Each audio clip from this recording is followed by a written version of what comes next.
Bentornati in Mythos. Oggi inizia un altro viaggio.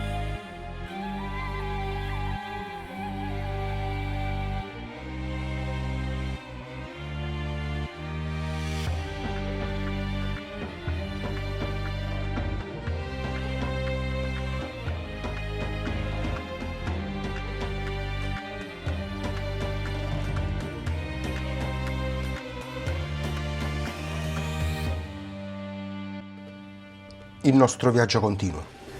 Dopo aver attraversato le montagne del Caucaso e le antiche terre di Persia, il cammino di Mythos inizia ad affacciarsi sul Mediterraneo. Davanti a noi si apre l'Anatolia, una terra di confine, dove l'Oriente incontra l'Occidente e il vino diventa ponte fra i mondi.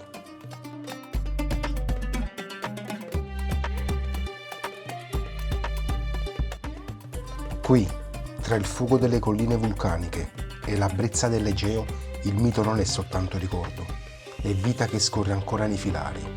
Questa è la Turchia, una terra che ha custodito il vino come segreto e ora lo restituisce al mare da cui tutto ebbe inizio.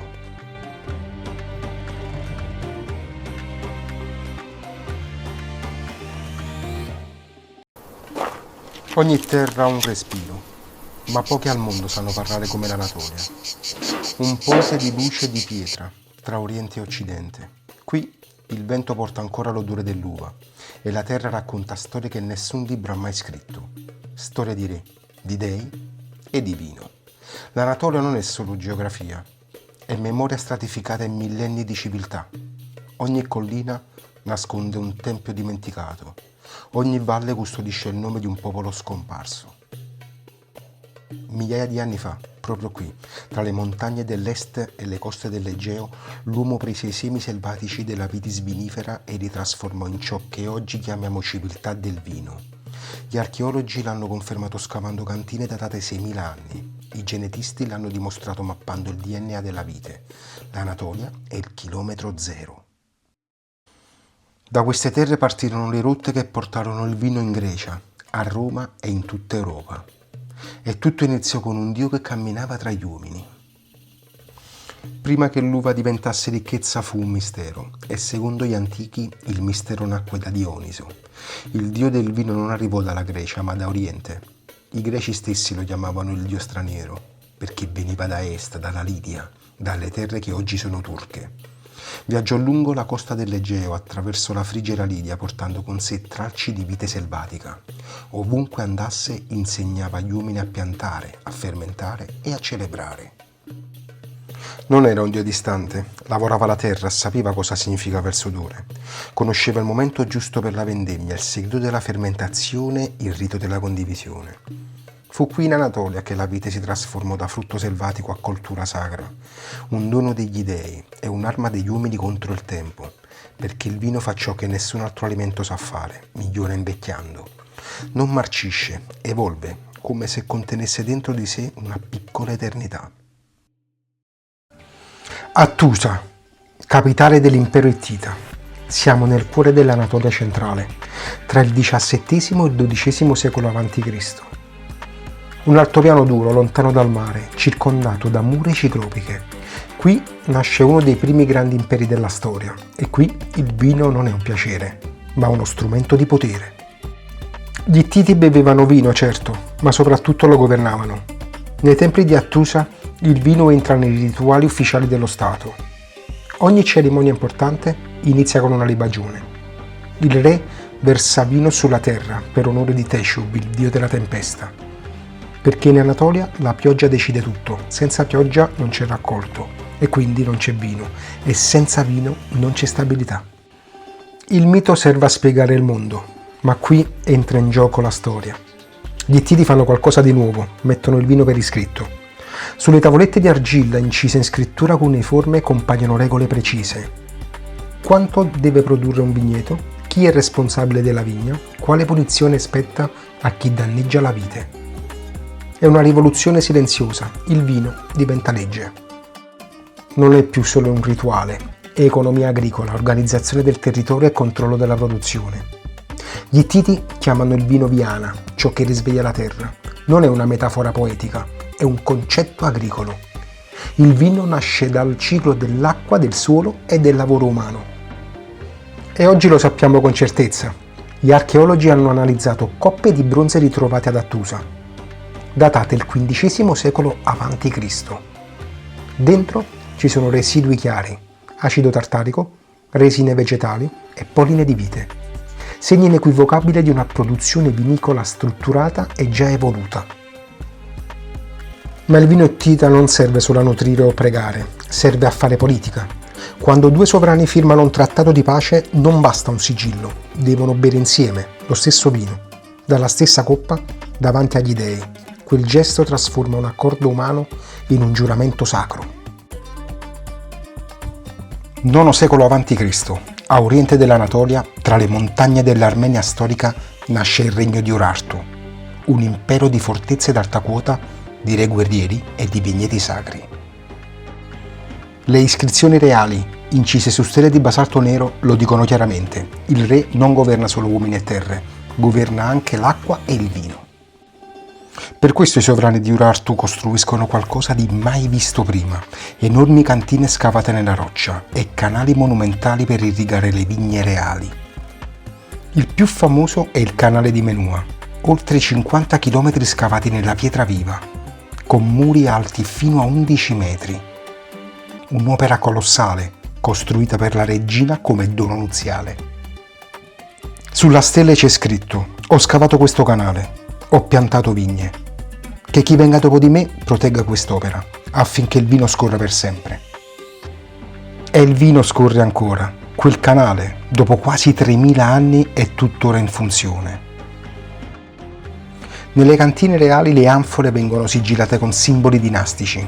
Nei banchetti di corte il vino è servito in coppe d'oro e nelle tombe dei re gli archeologi trovano vinacce, segno che il vino accompagna il sovrano anche dopo la morte.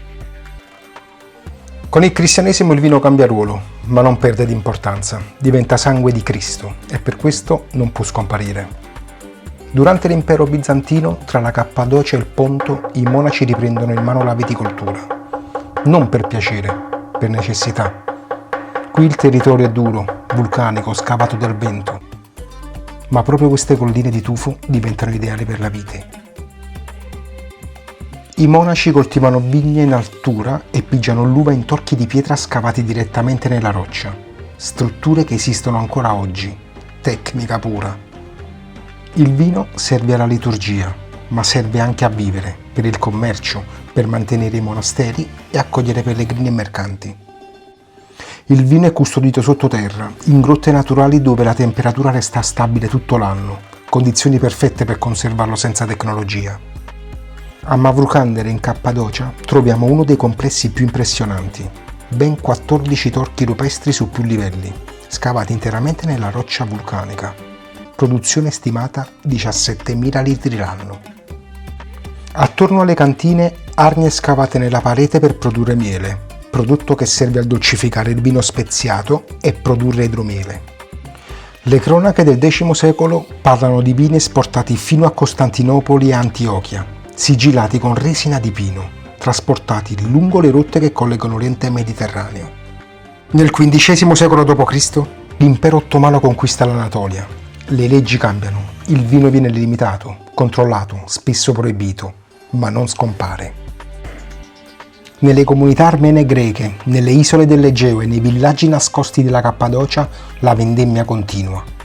Non nei palazzi, ma nei vigneti di famiglia, nelle case, nei cortili interni, nelle cantine scavate nella roccia, lontano dagli occhi del potere.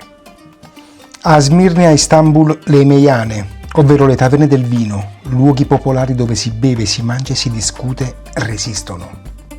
Spazi nati in epoca bizantina e sopravvissuta sotto gli ottomani, come centri di socialità non ufficiale. Luoghi chiusi, luci basse e porte socchiuse. Si serve vino rosso di Bozgada e vino bianco di Cappadocia, non per ostentazione, ma per identità. Nell'entroterra, a Tokat e Mardin, le famiglie cristiane continuano a coltivare la vite. I segreti passano di mano in mano. Quando potare, quando vendemmiare, quando nascondere. E poi ci sono loro, gli Ayakli, i venditori clandestini. Camminano tra i vicoli di Galata e Beyoğlu, mescolandosi alla folla. Sotto il mantello portano sacche ricavate da intestini di pecora, cuciti finemente, sigillati e riempiti di vino. Sono flessibili, silenziosi e facili da nascondere. Ogni tanto fischiettano un segnale breve. Chi lo riconosce capisce e segue, senza fare domande. Si fermano in un angolo buio della strada. Il gesto è rapido. Una piccola coppa di metallo, un sorso appena, bevuto in silenzio. Lo chiamano il mese del pugno. Poco vino, veloce e clandestino.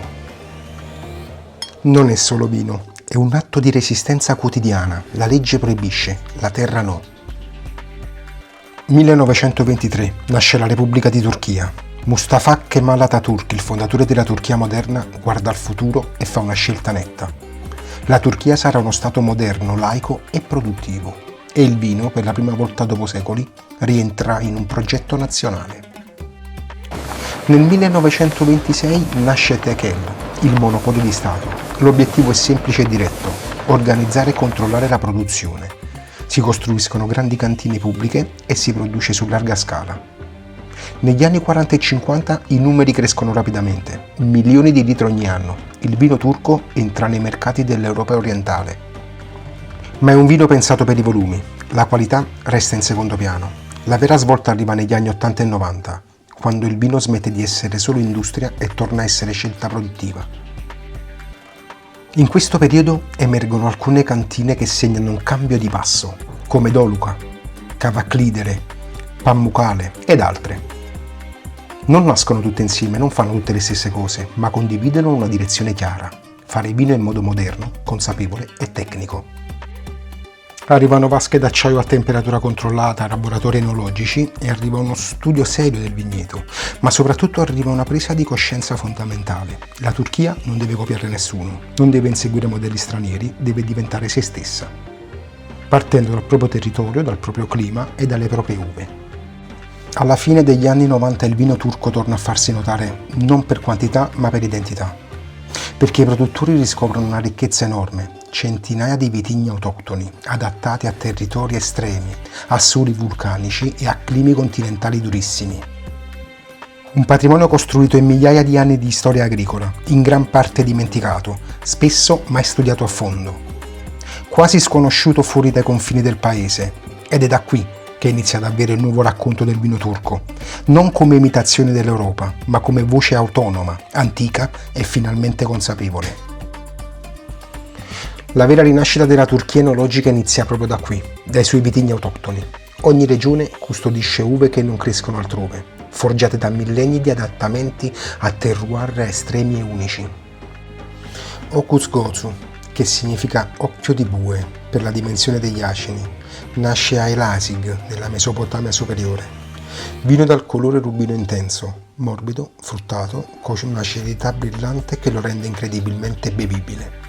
È il vino dell'ospitalità anatolica, quello servito nelle feste contadine, nei matrimoni, nelle celebrazioni familiari.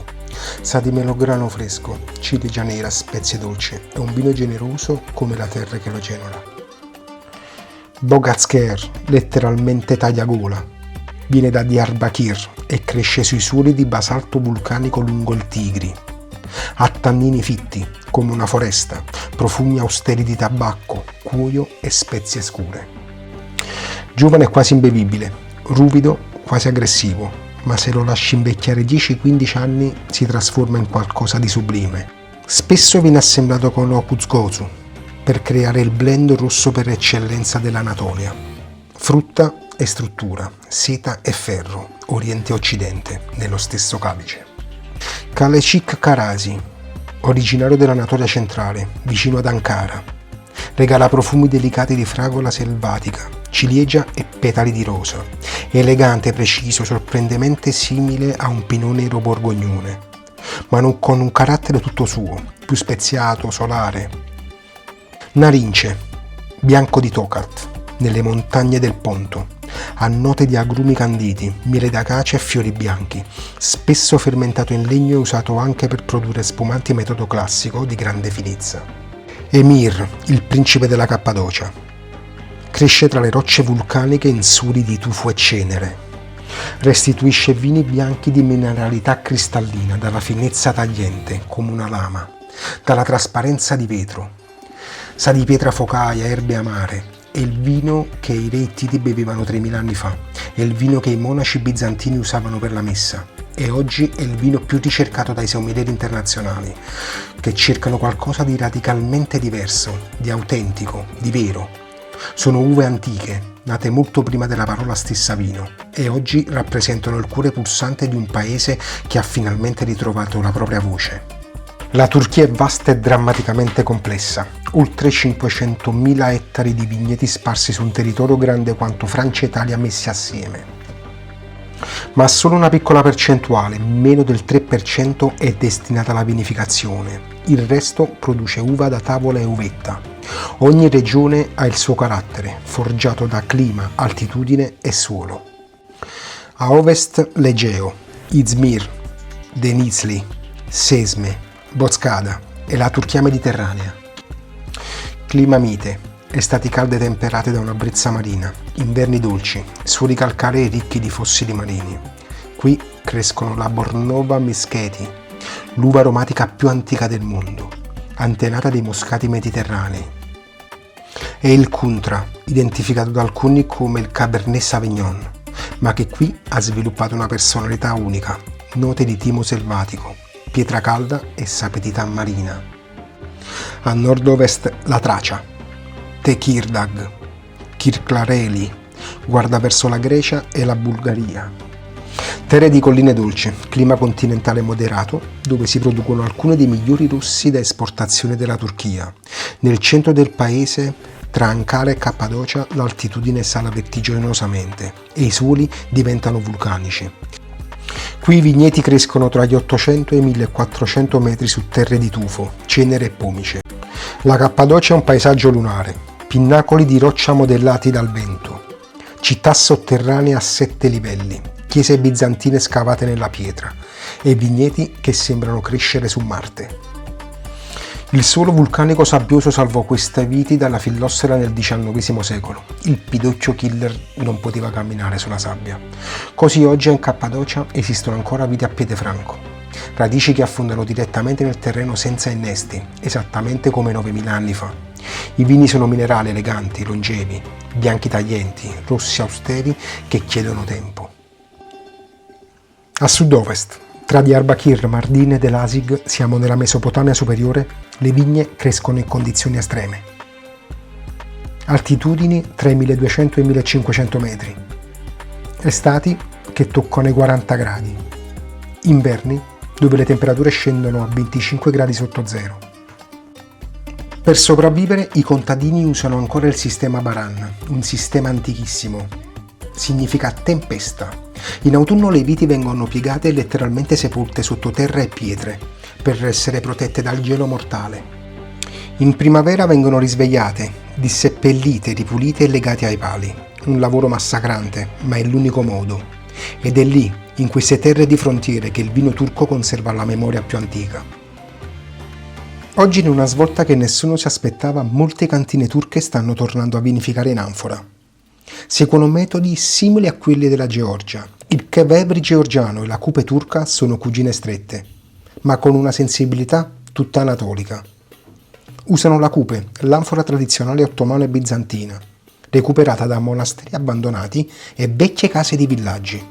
Alcuni hanno addirittura 400 anni e vengono interrati o semi-interrate in cantine fresche, riempite di mosto e sigillate. Il vino fermenta lentamente, senza fretta, senza violenza tecnologica. La terracotta respira in modo neutro, permettendo microossigenazioni delicate.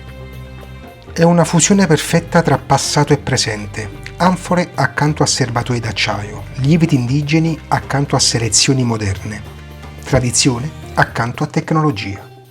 La Turchia non copia la Georgia, non imita l'Italia, sperimenta, unisce e reinventa. A Gelberi, ai piedi del monte Hasan, un enologo visionario di nome Udo Hirsch ha fatto proprio questo. Ha comprato centinaia di cupe antiche e le ha interrate come facevano i monaci bizantini 1000 anni fa. Dentro quelle anfore fermenta solo uva. tempo e silenzio. Niente lieviti aggiunti, niente filtrazione, niente solfite oltre al minimo indispensabile, solo vino che diventa se stesso. I sommelier internazionali lo chiamano vino naturale, gli anatolici lo chiamano semplicemente vino, perché è così che si è sempre fatto, prima che arrivasse l'industria. Qui l'Anatolia mostra ciò che è sempre stata, una terra che non divide ma collega. Collega l'Europa all'Asia, collega l'entroterra continentale al mare, collega una storia antichissima al vino di oggi. Da queste colline il vino riprende le sue rotte naturali, dalle coste di Smirne verso l'Egeo, poi verso la Grecia e tutto il Mediterraneo. Le stesse rotte percorse per millenni, prima dei confini moderni, prima delle leggi e delle religioni. Non stiamo parlando di un mito. Stiamo parlando di un vino reale che ancora oggi si coltiva, si vinifica e si beve. L'Anatolia non ha mai smesso di fare vino, lo ha solo tenuto vivo. Oggi quel vino riemerge e riprende la sua rotta verso il Mediterraneo. Nel prossimo episodio lasceremo le coste turche per tuffarci nelle meraviglie del Mediterraneo. Destinazione Grecia. Ciao!